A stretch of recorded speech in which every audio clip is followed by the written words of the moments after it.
오늘 제목은요, 믿음과 기도로 승리하는 성도입니다. 한번 따라서 하실까요? 믿음과 기도로 승리하는 성도. 최근에 전 세계를 뒤흔들고 있는 한국 영화 K-팝 데몬 헌터스라는 영화를 보셨습니까? K-팝으로 귀신 잡는 사람들 정도로 번역을 해야 될 것 같은데요. 하도 유명해서 얼마 전에 벼르고 별로서 저도 좀 봤습니다. 근데 그 영화 주인공인 K-팝 가수는 귀신을 물리치는 사람으로 나옵니다만 사실은 귀신이더라고요.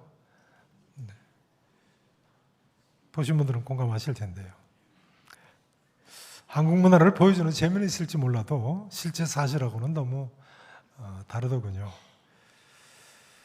그 영화를 보면서 제게 든 생각이요, 이 세상에 데몬 헌터, 즉 귀신 잡는 사람들이 있다면 예수님하고 사도 바울 같은 분들이 아닐까, 그런 생각이 들었습니다. 그렇죠. 오늘 본문에도 보시면 예수님께서 귀신을 내쫓으시는 내용이 나와 있죠. 25절에 보시면 귀신을 꾸짖으시며 말 못하고 못 듣는 귀신아, 내가 내게 명하노니 그 아이에게서 나오고 다시 들어가지 말라 하시매 귀신이 소리 지르며 어떻게 했다고요? 나갔더라. 이렇게 되어 있지 않습니까? 김은성 목사님이 지난 주일 오전 설교 시간에 인용을 하시던데요. 사도행전 16장에도 보시면 사도 바울도 빌립보 성에서 점치는 귀신 들린 여종에게 귀신을 내쫓아 주지 않으셨습니까? 예수님과 사도들이 얼마나 많은 귀신을 내쫓았습니까? 그런데 우선 여러분은 그러면 귀신의 실제를 믿으십니까? 어떻게 생각하십니까? 나는 귀신이 실제한다고 믿는가? 구약 성경에 보면요, 귀신에 대한 기록이 별로 나와 있지 않습니다. 그러나 신약 성경에 보면 예수님께서 세례를 받으시고 공생애를 시작하기 전 광야에서 40일 금식을 하시던 때에 이후에 사단과 귀신들에 대한 언급이 수도 없이 많이 나와 있습니다. 예수님께서 하신 일 중에 물론 인간을 구원하신 일이 가장 큰 일이십니다만 사탄의 존재를 이처럼 드러내신 것도 예수님께서 하신 큰 일 중에 하나라고 불립니다. 귀신이처럼 자신의 존재를 드러내지 않는 것은 사탄의 고등술수라고 불립니다. 그러니까 귀신에 대한 성경 기록을 우리가 설화나 무슨 전설 같은 이야기라고 생각해서도 안 되고요, 무시해서도 안 되는 겁니다. 손자병법에 보면요, 지피지기면 백전불태요, 부지피지기면 일승일부요, 부지피부지기면 매전필패라고 되어 있습니다. 그러니까 지피지기면 백전불태다. 적을 알고 자기를 알면 100번 싸워도 위태롭지 않다는 거예요. 부지피지기면 일승일부다. 적을 알지 못하고 자기만 알면 일승일부, 여기 부자는 패자나 마찬가지입니다. 한 번 이기고 한 번은 진다는 거예요. 부지피부지기면 매전필패라. 적도 알지 못하고 자기도 알지 못하면 싸울 때마다 반드시 패한다는 거예요. 틀림없는 이야기겠죠. 그런데 우리의 적은 에베소서 6장 12절 말씀대로 우리의 씨름은 혈과 육을 상대하는 것이 아닙니다. 누구를 상대하는 거예요? 통치자들과 권세들. 여기 통치자들과 권세들은 악한 천사들을 나타내는 독특한 표현입니다. 악한 천사들과 이 어둠의 세상 주권자들과 하늘에 있는 악의 영들을 상대하는 것이라고 했는데요. 그러니 우리가 우리의 대적인 사탄과 귀신들을 잘 알아야 되지 않겠습니까? 오늘날 서구 사회에서는 귀신이라고 하면 이제는 거의 실제하지 않는 것으로 보죠. 그리고 귀신의 존재를 언급하는 사람은 비과학적인 사람으로 치부해버립니다. 그러다가 1973년에 영화 엑소시스트라는 영화가 나왔을 때 귀신을 잃어버린 서구 사회에 다시 귀신의 존재에 관한 관심을 불러일으켰다고 했습니다. 그 후에 그 영화 후편이 많이 나왔죠. 그러나 성경에 보면 예수님이나 사도들이 귀신을 대면하고 내쫓으신 기록이 얼마나 많이 나옵니까? 따로 그런 무서운 영화 볼 필요 없으세요. 우리가 귀신의 실제를 아무튼 성경 기록을 믿는 사람이라면 인정을 하지 않을 수가 없어요. 한국교회 초기 선교사님들의 선교 보고에 보면요, 초기 한국교회가 부흥한 이유 중에 하나가 당시 조선 사람들이죠. 그러니까 조선 사람들이 귀신의 실제를 당연한 것으로 받아들여서 쉽게 믿더라는 거예요. 선교사님들이 예수님이나 사도들이 귀신을 내쫓았다 가르치면 그냥 전혀 거부감이 없이 그냥 받아들이더라는 거예요. 예전에 정말 귀신의 실제를 경험했다고 하는 분들이 많았죠. 우리 교회 수석 장로님이셨던 허성교 장로님도요. 아까 2부에 참석하셨던데요. 젊으셨을 때 백령도에 사셨는데 그때 귀신불을 봤다고 저한테 그러시더라고요. 뭘 봤다고요? 저희 장인어른도요, 생전에 자서전을 쓰셨는데요. 그 자서전에 보면 해방전에 만주에 살 때 집 주변에서 큰 귀신불을 2번이나 보셨다는 거예요. 저희 장인도 우리 교단 장로님이셨어요. 신비주의자가 아니세요. 사실은 여기서 있는 김태일이도 귀신불을 본 적이 있지 않습니까? 이야기가 점점 흥미진진해지죠. 재미없으신 분들 계세요? 그냥 다른 이야기로 넘어갈까요? 20년 전쯤에 제가 한번 설교단에서 말씀을 드린 적이 있는데 기억하시는 분이 얼마나 계시는지 모르겠습니다. 여러분의 믿음을 돕기 위한 것으로 생각하니까 한번 더 들어보시죠. 고등학교 1학년 여름방학 때였는데요. 제 고향 인천 앞바다 덕적도 아닙니까? 고향 마을 앞바다에 제가 초등학교를 고향에서 2학년까지 다녔거든요. 그 초등학교 친구인 옆 동네 박순호라는 친구하고 또 우리 집 아래 살던 강준환이라는 후배하고 같이 바닷가에 나가 앉아 있었습니다. 오래간만에 만났으니까 뭐 이 얘기 저 얘기 하는데 백사장에 마침 안개가 낀 그런 여름밤이었습니다. 뭐가 꼈다고요? 조금 으스스해지십니까? 바닷물이 반쯤 한 3분의 2쯤 이렇게 들어와 있는데요. 제가 보니까요, 오른쪽 한 100m쯤 떨어진 곳에, 그러니까 여기서 저 끝 한 1.5배쯤 아마 이 2배까지는 안 될 것 같은데 떨어진 곳에 사람 키만한 계란 모양의 불이 땅에 이렇게 접선한 채로 서 있는 거예요. 근데 사람들이 왁자지껄 하는 소리가 들리는 거예요. 그때 동네 사람들이 밤이면 바다에 고동이나 소라 따거나 뭐 낙지 잡으러 이렇게 몰려가서 그날도 그런가 보다 하고 바라다 보면서 이야기를 계속 하는데요. 이야기를 하다 보니까 그 큰 불이 우리가 앉아있는 정면 앞쪽에 바닷물이 이제 백사장에서 이렇게 둥글게 들어오는데요. 한 저 끝쯤 한 뭐 50m도 안 되는 것 같아요. 끝쯤 그 물 딱 끝 들어와 있는 그 선에 그 계란같이 생긴 큰 크기의 불이 땅에 탁 접해가지고 와 있는 거예요. 그리고 사람들 떠드는 소리가 들려서요. 제가 순간적으로 내가 가볼까? 이런 생각이 들었어요. 근데 뭐 두 친구하고 이야기하고 있어서 가질 않았습니다. 근데 그 순간에 그 계란 모양의 불이 흔히 만화에서 귀신 그릴 때 그러듯이요. 땅과 접한 부분에 불을 잘잘잘잘 흘리면서 본래 서 있던 자리로 한순간에 딱 가 있는 거예요. 저쯤에 있던 불이 여기로 왔다가 불을 잘잘잘 흘리면서 한순간에 휙 되돌아가는 거예요. 그 순간 제가 귀신이구나. 무서운 생각이 들어 고개를 푹 숙여졌어요. 무서워가지고 친구 박순호하고 강준환한테 이제 가자고. 근데 너무 무서워서 보낼 수가 없는 거예요. 그래서 우리 집에 가서 같이 자자고. 그 두 친구를 우리 집 사랑방으로 데리고 가서 잤습니다. 근데 사랑방에 들어가서 두 친구한테 그제 이제 그 사실을 이야기를 하니까요. 그 친구들이 귀신이라고 하면서 나보다 더 무서워하는 거예요. 돌이켜보면 고등학교 1학년 혈기방장한 학생이 뭐 그런 귀신 이야기를 믿겠으면 또 뭘 무서워하겠습니까? 근데 분명히 내가 귀신을 봤구나 생각되니까 얼마나 무서운지.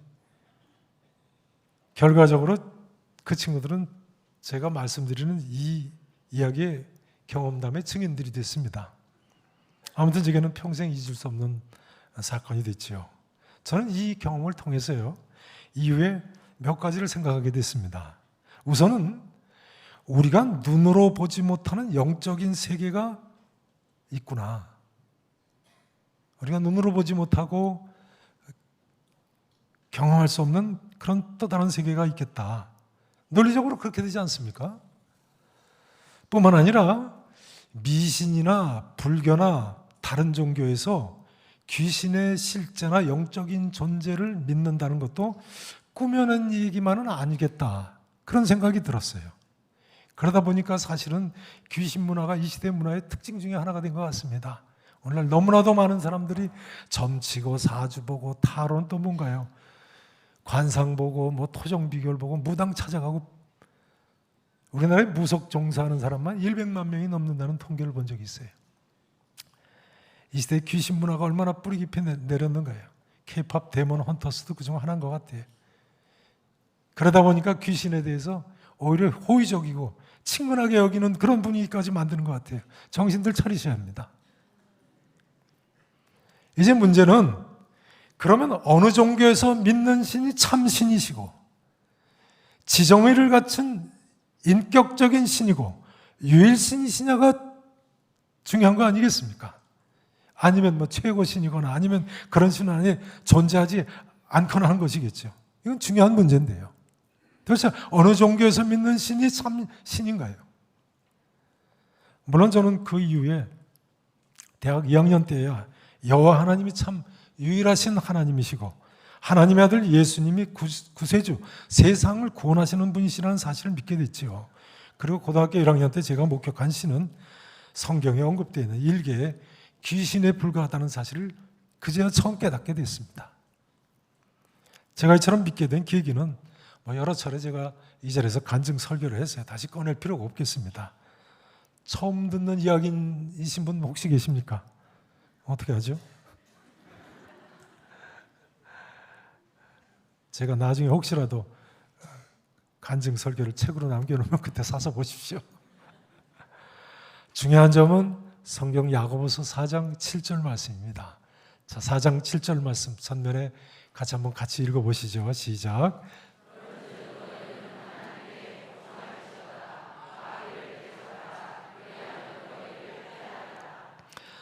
예수님 동생 야고보가 무엇이라고 가르칩니까? 마귀를 대적하라.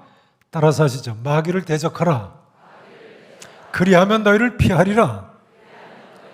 마귀를 대적하면 어떻게 한다고요? 우리를 피한다는 거예요. 다시 한번 손자병법을 좀 인용을 해야 되겠습니다. 손자병법에 보면요, 이런 글이 있습니다. 100만 번 싸워, 100번 싸워 100번 이기는 것은 최선의 것이 아니다. 100번 싸워서 100번 승리하는 건 최선의 것이 아니라, 그럼 뭐가 최선의 것입니까? 싸우지 않고도 적군을 굴복시키는 것이 최선의 것이다 했어요. 틀림없겠죠.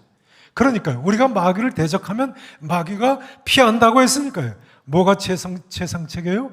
우리가 마귀를 대적하는 것이군요. 그럼 우리가 어떻게 마귀를 대적해야 하는 것입니까?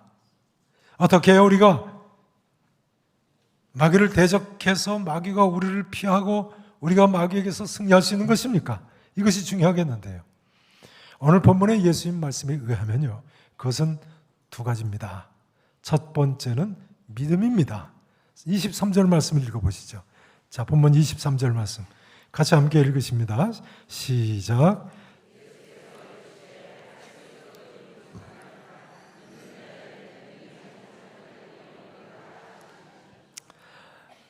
본문 사건은 예수님께서 변화산에서 내려오셨을 때 이야기죠.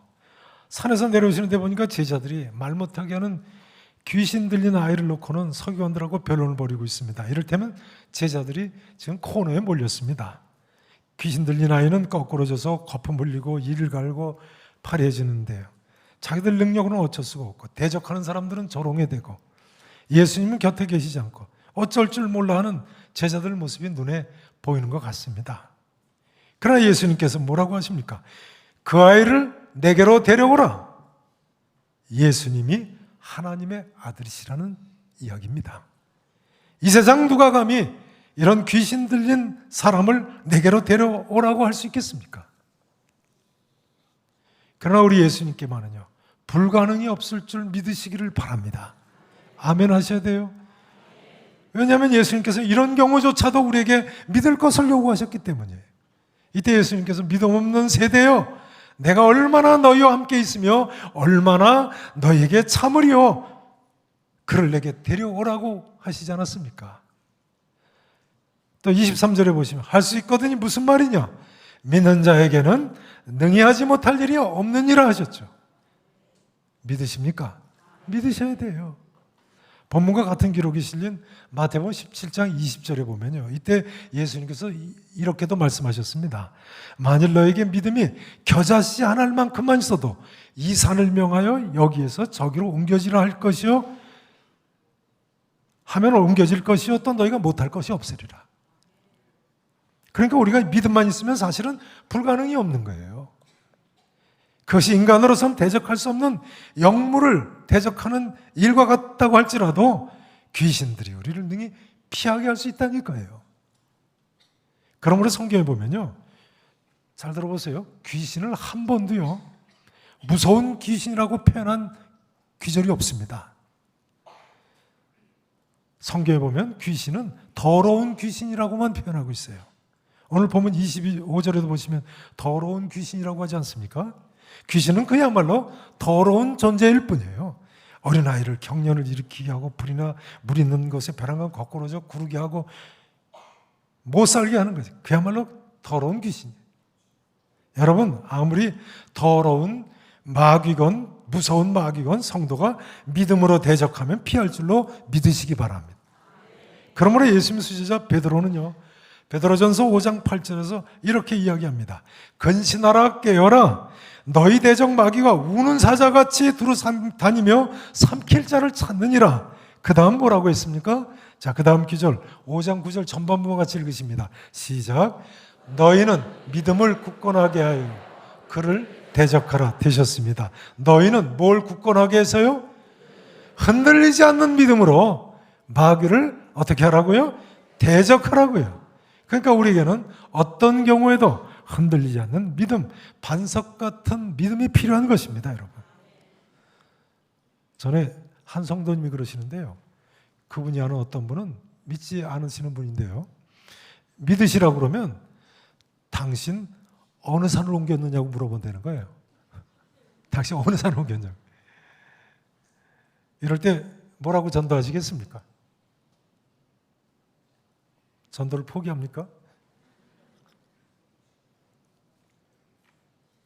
그때 못 옮겼다고 하면 믿음도 없는 사람이 나보고 믿으라고 하냐고 또 그러지 않겠어요? 이럴 때 뭐라고 대답하시겠습니까?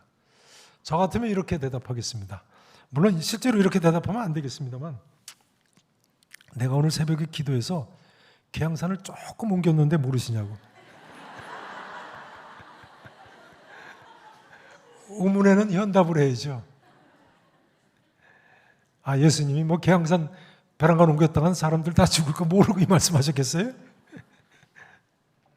그분도 성경을 해도 조금은 아시는 것 같아요. 근데 그분은요, 예수님께서 바로 이 말씀을 하실 때 동시에 무슨 말씀을 하셨는지를 몰라서 그렇게 말씀하시는 거예요. 동시에 본문 19절에 보시면요, 믿음이 없는 세대요, 내가 얼마나 너희와 함께 있으며 얼마나 너에게 참으리요 하고 탄식을 하셨어요. 믿음이 없는 거죠. 믿음이 없는 거예요. 같은 기록이 실린 마태복음 17장 17절에 보시면 예수님께서 이때 믿음이 없고 패역한 세대요 하고 질책을 하셨어요. 그러니까요, 믿음이 겨자씨 한 알만큼만 있어도 이 산 명에서 여기서 저기로 옮겨지라면 옮겨질 것이다. 또 너희가 못할 것이 없으리라. 이 말씀은요, 그런 뜻이 아닌 거예요. 이건 문자적인 의미가 아니라 사람의 힘으로는 불가능할 것을 의미하는 상징적인 표현인 거예요. 그러므로 예수님께서 같은 표현을 마태복음 21장 21절 이하에 보시면요, 기도에 대해서 말씀하시면서도 또한 하셨어요. 이렇게 말씀하셨어요. 들어보세요. 내가 진실로 진실로 너에게 이르노니, 자, 전면에 나와 있죠. 만일 너희가 믿음이 있고 뭐가 있고요? 믿음이 있고 의심하지 않냐면 의심하지 않는 것이 믿음이 있는 것이네요. 이 무화과나무에게는 이런 일만 할 뿐만 아니라 말씀 한마디로 무화과나무가 시들어 죽은 거죠. 이 산더러 들려 바다에 던져지라 하여도 될 것이다. 그러니까요, 산을 옮긴다는 것은 예수님께서 불가능한 것을 말씀하실 때 사용하신 상징적인 표현인 거예요. 그런 의미인지 제자들도 다 아는 거예요. 그래서 사도 바울도 고린도전서 13장 2절에 보면 사랑에 대해서 논하면서 이렇게 가르치고 있습니다. 보세요. 내가 예언하는 능력이 있어 모든 비밀과 모든 지식을 알고 또 뭘 옮긴다고요? 산을 옮길 만한 모든 뭐가 있을지라도요? 그런 믿음이 있을지라도 사랑이 없으면 내가 아무것도 아니다. 그러니까 산을 옮길 만한 믿음이라는 표현은 당시로서는 제자들이 쉽게 이해할 수 있는 상징적인 표현인 거예요. 어쨌거나 사랑하는 성도 여러분, 우리 계산의 성도님들이요, 참으로 좋은 믿음, 인간이 보기에는 불가능한 것 같다고 할지라도 어린아이처럼 믿으시는 믿음의 용사들이 되시기를 진심으로 축원하겠습니다. 이제 오늘 본문은요, 우리에게처럼 믿음이 필요함을 보여주는 동시에 또 한 가지 기도가 필요함을 보여주고 있습니다. 그런데 중요한 점은요, 28절 이하에 보시면요. 자, 먼저 28절, 29절을 읽어보시죠. 28절, 29절. 제가 28절 봉독드립니다. 29절 읽으세요. 집에 들어가시매 제자들이 조용히 묻자오되 우리는 어찌하여 능히 그 귀신을 쫓아내지 못하였나이까? 읽으세요. 이르시되 기도에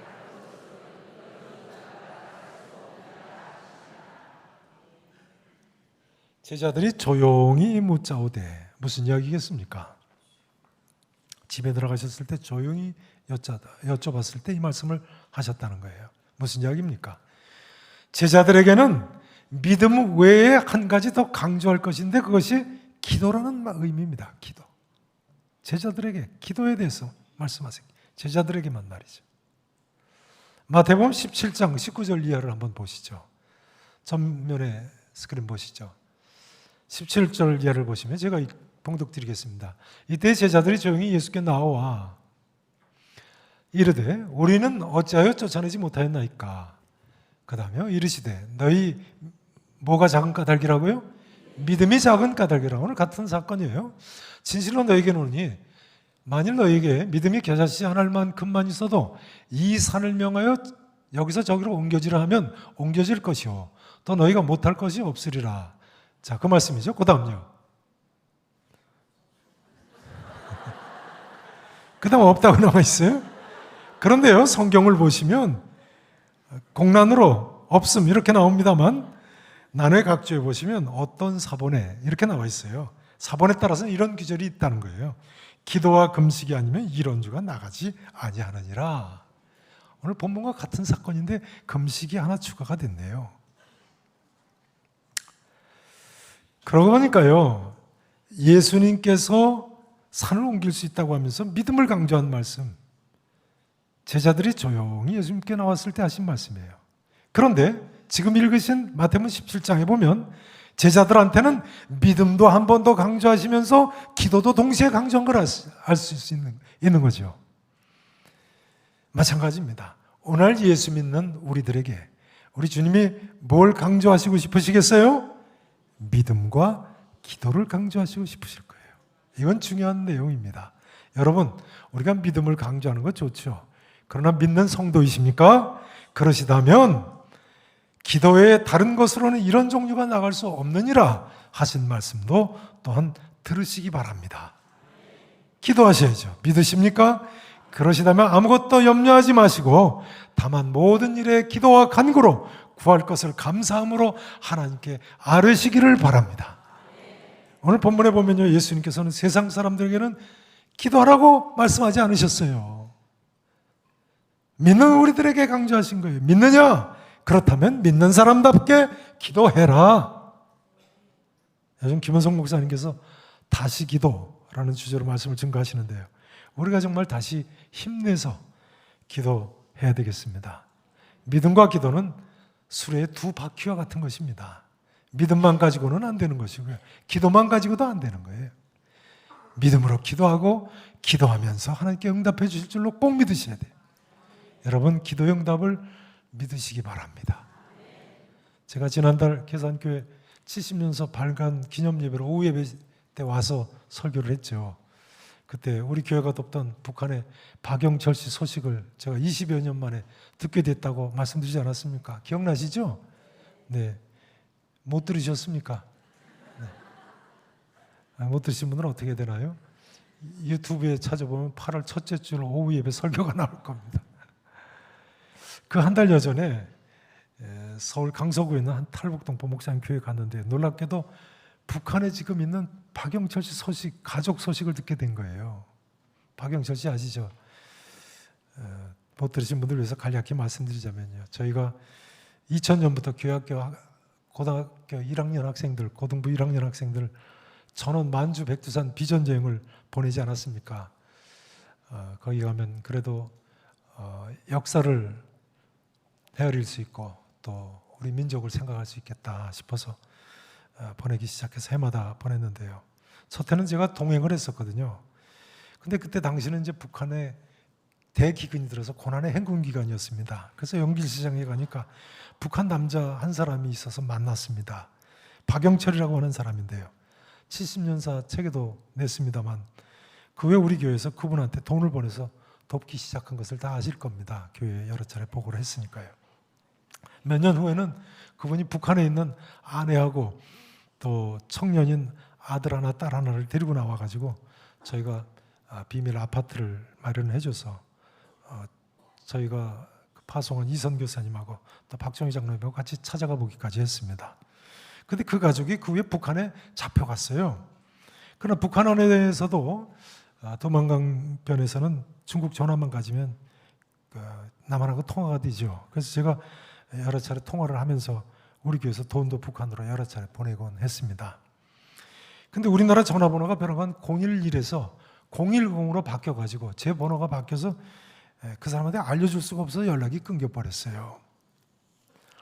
근데 그 이후에 제가 그 가족을 위해서 매일 기도는 합니다만 북한에 잡혀갔으니 아직까지 살아계신지 돌아가셨는지도 모르고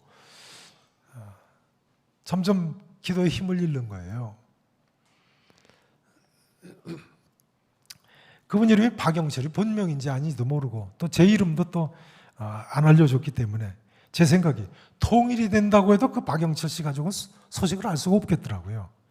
그런데 지난번에 강서구 그 탈북동포 목사님 통해서 놀랍게도 20여 년 만에 그 소식을 들었어요. 북한에 있는 사람 소식을.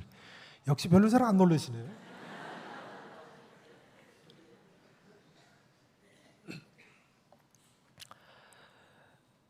그 강서구 목사님 부부가 글쎄 박영철 씨를 북한서부터 잘 아는 사람인 거예요. 강서구 목사님이요 북한에서 전도를 받게 됐다는 거예요. 그래가지고 예수를 믿게 됐는데 어느 날 자기를 전도한 사람이 중국에서 박영철이라는 가족이 끌려왔으니까 그 사람을 좀 도와달라고 해서 도와줬다는 거예요. 그 강서구 목사님 북한 도의부원이었어요. 그래서 도와준 거예요, 그 사람을. 그렇다고 박영철 씨 본명까지 저한테 가르쳐주고 박영철 씨의 가족 사진을 저한테 보내줬어요. 정말 놀라운 사실은요. 그 강서구 목사님 사모님 친정 어머니가 박영철 씨 아내를 애초에 전도한 분이라는 거예요. 그 박영철 지금 돌아가셨는데 남편이 세상 떠나니까 전도한 그 강서구 목사님 장모님이죠. 장모님이 박영철 씨 아내를 데려다 그 집에서 지금 산다는 거예요. 그래서 박영철 씨 사모님이 지금도 북한 친정 어머니하고 전화하는데 그 집에 산다는 거예요.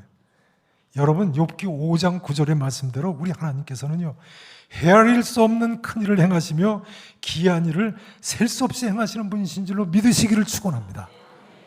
그런데요 사실은 제가 그 다음 이야기를 나누려고 이 말씀을 다시 꺼냈습니다. 최근에 저희 계산교회 70년사 역사책을 발간을 하지 않았습니까? 제가 계산교회를 27년간 목회를 하다 보니까요 그 70년사 역사책을 제가 교정을 많이 보게 됐어요. 근데 70년사를 마지막으로 교정하던 날 바로 교정에 필요해서 전에 당회를 하면서 제가 그 교회 수첩에다 메모한 당회 기록이 있어요. 그걸 필요해서, 교정이 필요해서 보다 보니까 박영철 씨를 돕기로 한 메모가 있는 거예요. 그래서 제가 저희 집사람한테 박영철 씨를 돕기로 한 기록이 다 있네. 박영철 씨가 지금 어떻게 됐을까 궁금하네. 그랬거든요. 근데 그 다음날 박영철 씨 소식을 들은 거예요. 참 놀랍죠. 전면에 스크린 사진을 보세요. 이 메모예요. 보세요. 맨 윗줄에 보시면 2톤 트럭을 사서 보내는데 박영철 씨 중국 돈 17,000원, 한자로 원이죠.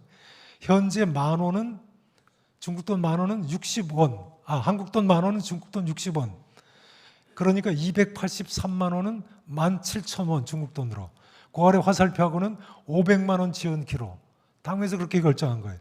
그러고는 그 다음에 생각이 나서 그거 보세요. 2010년 1월에 그런 일이 있었네요. 당회 결정. 새 차는 5, 6천 불, 6만 인민폐. 북한 돈으로 6만 인민폐라는 거예요. 그리고 지난번 적은 걸 그 사람한테 보낸 걸, 박영철 씨한테 보낸 걸 또 조금 메모를 해놨어요. 지난번 300만 원 보냈을 때 30% 브로커가 떼고 1,500원 받으심. 그다음 08년 2월 11일, 08년 12월 24일, 05년 9월 언제인지 뭐 이렇게 해서 그냥 몇 개 눈에 보이는 것만 적어놓은 거예요. 됐습니다. 바로 그 다음날 어떤 일이 있었다고요? 예. 여러분, 우리 하나님께서는요, 에베소서 3장 20절 말씀대로요, 우리가 구하는 것뿐만 아니라 우리의 생각하는 모든 것에까지 더 넘치도록 능히 하시는 분인 줄로 믿으시기를 축원합니다. 구하는 것뿐만 아니라 뭐까지요? 따라서 하시죠. 우리의 생각하는 모든 것에까지 더 넘치도록 능히 하시는 분 믿으십니까? 요즘 북한교회 실상도 알 수 있는 내용이니까 조금만 더 하겠습니다. 드리고 싶은 말씀 많습니다만 유튜브에서 찾아보세요. 그런데요, 그 강서구 목사님 말씀이에요. 북한 지하교회 성도들이요, 남한교회를 위해서 기도를 많이 한다는 거예요. 그 이야기를 들으면서 제게 든 생각이에요. 우리가 북한 지하교회를 위해서 기도한다고 하지만 가타하면 북한교회 성도들한테 기도의 빚만 지겠구나, 그런 생각이 드는 거예요.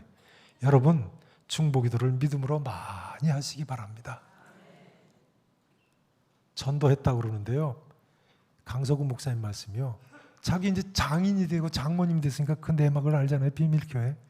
그 사람들은 전도를 할 때 한 사람을 위해서 5년 6년씩 기도한 후에 전도를 한다는 거예요. 그렇지 않겠어요? 함부로 예수 이야기했다는 자기가 죽는데요, 그 사람 거부하면. 이제 말씀을 정리해야 되겠습니다. 우리가 이 사건에서 눈여겨봐야 할 점은요, 사실 예수님 제자들은 이때 이미 귀신을 쫓아내는 능력을 소유하고 있던 사람들이라는 점이에요. 마가복음 6장 7절에 보면요, 이때 12제자는 이미 귀신을 제어하는 권능을 받았던 사람들이에요. 마가복음 6장 12절 13절에 보면요, 제자들이 나가서 회개하라 전파하고 많은 귀신을 어떻게 했다고요? 쫓아냈다고 돼 있어요. 많은 병자의 기름 발라 고치더라, 이렇게 돼 있어요. 이미 능력을 소유했던 사람들이고 이미 많은 귀신을 쫓아낸 경험이 있던 사람들이에요. 그러나 이들에게 있어서 지금 믿음에도 문제가 있고 기도에도 문제가 있을 때 문제가 생긴 거예요. 더 이상 이처럼 믿음과 기도가 부족할 때 이제는 더 이상 귀신을 쫓아낼 수가 없는 사람이 된 거예요. 성도 여러분, 우리는 기도의 능력을 언제나 항상 믿어야 됩니다. 이 기도의 능력을 믿던 예수님 동생 야고보는요, 이렇게 가르쳤습니다. 의인의 간구는, 누구의 간구요? 그러니까 예수님 믿는 사람의 기도는 말이죠. 따라 하시죠. 의인의 간구는 역사하는 힘이 크민이라 하면서 이렇게 이야기합니다. 엘리야는 우리와 성정이 같은 사람이로되. 그러니까 엘리야는요, 사실은 엘리야 선지자도 우리하고 같이 연약한 면이 있고 쓰러지기도 하고 또는 어떤 데는 죄를 짓기도 하고 다시 회개하고 돌이키기도 하고 그런 성정이 같은 사람이라는 거예요. 그러나 그럼에도 불구하고 그가 비가 오지 않기를 간절히 기도한즉, 간절히 뭐 했다고요? 기도한즉 3년 6개월 동안 땅에 비가 오지 아니하고 다시 기도하니 하늘이 비를 주고 땅이 열매를 맺었느니라 했습니다. 이 한마디로 오늘 말씀 증거를 마쳐야 되겠습니다. 사랑하시는 성도 여러분, 이 시간 모든 계산의 성도님들께서요, 이런 믿음의 용사, 이런 기도의 용사들이 되시기를 우리 구주 예수 그리스도 이름으로 다시 한번 간절히 축원하겠습니다. 기도하시겠습니다.